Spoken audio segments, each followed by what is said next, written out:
নমস্কার বন্ধুরা, চৈতালির পাকশালায় তোমাদেরকে স্বাগত। আজকে আমি পমফ্রেট কালিয়ার রেসিপি তোমাদের সাথে শেয়ার করছি। আর যেদিনকে এটা রান্না করবে সেদিনকে কিন্তু হাঁড়িতে চালটা একটু বেশি নেবে, না হলে কিন্তু ভাত কিন্তু কুলাতে পারবে না। সবাই যখন বলবে আরও দাও আরও দাও, তখন কি করে দেবে? যাই হোক, তবে দেখে নাও রেসিপিটা। দেখো, আমি এখানে 5টা পমফ্রেট মাছ নিয়ে নিয়েছি। মাছগুলোকে ভালো করে ধুয়ে নিয়েছি। ধুয়ে আমি এবার নুন হলুদ মাখিয়ে রাখবো। হাফ চামচ মতন হলুদ দিয়েছি, আর নুনটা হাফ চামচের থেকে একটু কম নিয়েছি, কেন সমুদ্রের মাছ তো একটু নোনতা নোনতা হয়, সেই জন্য আমি অল্প পরিমাণেই নুন দিয়েছি। এবার প্রত্যেকটা মাছের গায়ে একটা একটা করে আমি নুন হলুদটা মাখিয়ে দেবো। আর মাছ ভাজার আগে না, যখন নুন হলুদ মাখাবে তখন কিন্তু প্রত্যেকটা মাছের গায়ে যেন নুন হলুদটা লেগে থাকে, এইভাবেই কিন্তু নুন হলুদটা মাখাবে। দেখো, আমার নুন হলুদ মাখানো হয়ে গেছে। এবার এই দিকে আমি একটা কড়াই নিয়ে নিয়েছি। কড়াইটা গরম হলে ওর মধ্যে আমি সর্ষের তেল দিয়ে দেবো। আমি এটা সর্ষের তেলে রান্নাটা করব। আমার মনে হয় যে কোনো মাছ না সর্ষের তেলে রান্না করলেই খেতে ভালো লাগে। দেখো, তেলটা একটু নাড়িয়ে চাড়িয়ে নিলাম। তেলটা যখন খুব ভালো করে গরম হবে তখনই কিন্তু এর মধ্যে মাছগুলো ছাড়বে। যে কোনো মাছই যখন ভাজবে তখন কিন্তু তেলটা খুব ভালো করে গরম হলে তখনই কিন্তু মাছগুলো ছাড়বে। এবার দেখো, মাছগুলো আমি ছেড়ে দিলাম। ছেড়ে এপিট ওপিট করে পুরো লালচে করে মাছগুলো আমি ভেজে নেব। দেখো, উল্টে দিচ্ছি। দেখো, আমার এই দুটো মাছ ভাজা হয়ে গেছে। এবার আমি নামিয়ে নিলাম। আর বাকি মাছগুলো আমি এর মধ্যে দিয়ে ঠিক সেম আগের মতন করেই ভেজে নেব। আমি কিন্তু এখানে 5টা মাছ ভাজা করেছি, তবে রান্নাতে কিন্তু আমি 4টে মাছই করব। তার কারণ একটা মাছ আমি আমার মেয়ের জন্য ভাজা রেখে দেবো, কারণ ও তো ছোট, ও কিন্তু ঝোলে দিলে খেতে পারবে না, ঝাল হবে। দেখো, এই মাছগুলো ভাজা হয়ে গেছে। এইগুলো আমি নামিয়ে নিচ্ছি।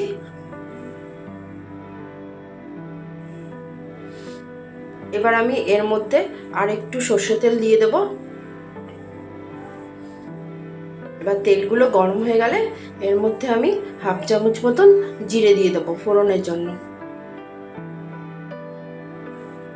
দেখো, আমি জিরে দিয়ে দিলাম। একটু নাড়ি চাড়িয়ে নেব খুন্তি দিয়ে।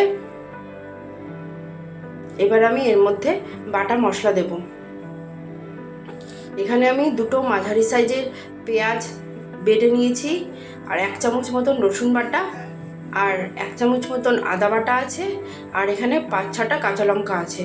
একসাথে সবগুলো আমি মিক্সিতে বেটে নিয়েছি। তেলের মধ্যে মশলাটা দেওয়ার পর এটা কিন্তু খুব ভালো করে তেলের মধ্যে ভাজতে হবে। খুব ভালো করে ভাজবে, না হলে কিন্তু কাঁচা গন্ধ থেকে যাবে, খেতে কিন্তু একদমই ভালো লাগবে না। গ্যাসের আঁচটা কমিয়ে রেখে খুব ভালো করে নাড়িয়ে চাড়িয়ে ভাজতে হবে। দেখো, ভাজতে ভাজতে এটার কালারটা চেঞ্জ হয়ে যাবে।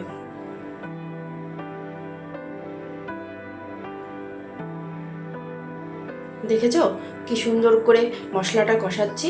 দেখো, পুরো কালারটা এবার চেঞ্জ হয়ে গেছে। আমার কিন্তু এই বাটা মশলাগুলো কিন্তু ভাজা ভাজা হয়ে গেছে। এবার আমি এর মধ্যে একটা বড় সাইজের টমেটো পেস্ট করে নিয়েছি, সেটা দিয়ে দিলাম। টমেটো পেস্টটা দেওয়ার পর খুব ভালো করে এই বাটা মশলার সাথে মিশিয়ে নেব। ক্রমাগত নাড়াচাড়া করে মিশিয়ে নিতে হবে। এবার আমি গুঁড়ো মশলাগুলো দেব। এখানে হাফ চামচ হলুদ দিলাম, হাফ চামচ জিরের গুঁড়ো, আর হাফ চামচ ধনের গুঁড়ো দিলাম, আর হাফ চামচ মতন কাশ্মীরি লঙ্কার গুঁড়ো দেব। কাশ্মীরি লঙ্কার গুঁড়ো দিলে ঝাল হয় না, তবে কালারটা খুব সুন্দর আসে। আর একটা কথা বলি, আমি কিন্তু শুকনো লঙ্কার গুঁড়ো রান্নাতে ইউজ করি না, কাশ্মীরি লঙ্কার গুঁড়োটাই দিই কালারের জন্য। বা সবগুলো একসাথে দিয়ে খুব ভালো করে নাড়িয়ে চাড়িয়ে নিলাম। এবার মিক্সির বাটিটা ধুয়ে, যে জলটা ছিল আর কি, জলটা নিয়ে মিক্সির বাটিটা ধুয়ে এই জলটার মধ্যে দিয়ে দিলাম। দিয়ে খুব ভালো করে নাড়িয়ে চাড়িয়ে ভালো করে কষিয়ে নেব, যতক্ষণ না তেলটা সেপারেট হয়। দেখো, আমার কিন্তু কষানো হয়ে গেছে। দেখো, তেলটাও কিন্তু সেপারেট হয়ে গেছে। এবার আমি জল দিয়ে দেব, বেশি জল না, 1 গ্লাস মতন জল দেব। দিয়ে খুব ভালো করে নাড়িয়ে চাড়িয়ে নেব। আর এই টাইমে না আমি এখানে 1.5 চামচ মতন নুন দিয়েছিলাম, সেটা কোনো কারণে আর কি ভিডিও করা হয়নি।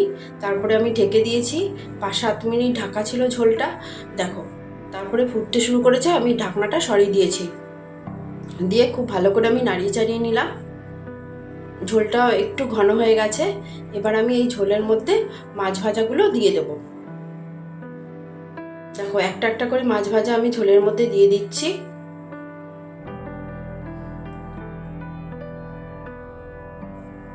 আর মাছ ভাজাগুলো কিন্তু ঝোলের মধ্যে ডুবিয়ে দিতে হবে। দেখো আমি বলেছিলাম আমি 4টে মাছই দিয়েছি ঝোলের মধ্যে। দেখো ঝোলের মধ্যে দিয়ে ভালো করে নাড়িয়ে চাড়িয়ে দেব। এরপর আমি এটাকে ঢেকে রাখবো, বেশিক্ষণ লাগবে না, 5-7 মিনিট ঝোলের মধ্যে ফুটতে দিলেই হবে। আর গ্যাসের আঁচটা কিন্তু এখন মাঝারি করা আছে। 5-7 মিনিট 8 মিনিট পর আমি ফিরে আসলাম, দেখো ঝোলটাও মজে গেছে। এই টাইমে আমি গ্যাসের আঁচটা বাড়িয়ে দিয়েছি, দেখো বাড়িয়ে আমি নাড়াচাড়া করে দিচ্ছি। আর ঝোলটা কিন্তু এই টাইমে শুকিয়ে যাবে। দেখো দেখাচ্ছি তোমাদের গ্রেভিটা কত সুন্দর হয়েছে, কালারটাও খুব সুন্দর এসছে।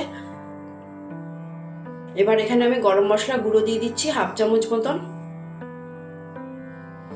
খুব ভালো করে নাড়িয়ে চাড়িয়ে নেব। তোমাদের যদি আমার এই রেসিপিটা ভালো লাগে লাইক করবে, শেয়ার করবে আর সাবস্ক্রাইব করবে। আর বাড়িতে কিন্তু অবশ্যই এইভাবে রান্না করে খাবে।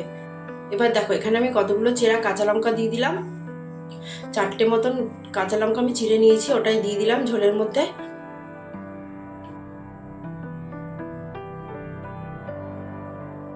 দিয়ে নাড়িয়ে চাড়িয়ে নিয়ে আমি কিন্তু ঢেকে রাখবো, আর গ্যাসের আঁচটা কিন্তু বন্ধ করে দেবো। দেখো ঢেকে রেখেছি, এবার ঢাকনাটা খুলে দেখাচ্ছি। দেখো ঝোলটা আমার ঘন হয়ে গেছে, দেখতে কেমন লাগছে বলো? খেতে ইচ্ছা করছে তো?